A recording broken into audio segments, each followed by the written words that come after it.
ഗാസയിൽ ഇസ്രായേൽ നടത്തുന്ന അതിരൂക്ഷമായ ആക്രമണങ്ങൾ ഒരു യുദ്ധം എന്നതിലുപരി വലിയൊരു മാനസിക ദുരന്തമായി വളർന്നിരിക്കുന്നു. 2023 ഒക്ടോബർ 7 ഹമാസ് നടത്തിയ ആക്രമണത്തിന് ശേഷം ആരംഭിച്ച സൈനിക നീക്കങ്ങൾ ഗാസ മുനമ്പിനെ ഒരു തരിശു ഭൂമിയാക്കി മാറ്റി.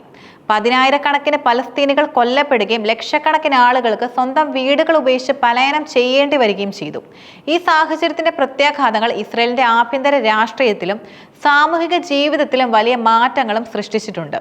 ഇസ്രായേലിന്റെ വ്യോമാക്രമണങ്ങളും കരയാക്രമണങ്ങളും ഗാസയിലെ സാധാരണക്കാരുടെ ജീവിതം ദുസ്സഹമാക്കി.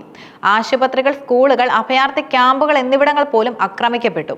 യുദ്ധം ആരംഭിച്ച മാസങ്ങൾ പിന്നിടുമ്പോഴും ഐക്യരാഷ്ട്രസഭയുടെ കണക്കുകൾ പ്രകാരം ഗാസയിലെ ജനസംഖ്യയുടെ ഭൂരിഭാഗവും ഭക്ഷണവും വെള്ളം, മരുന്ന് തുടങ്ങിയ അടിസ്ഥാന ആവശ്യങ്ങൾക്കായി ബുദ്ധിമുട്ടുകയാണ്.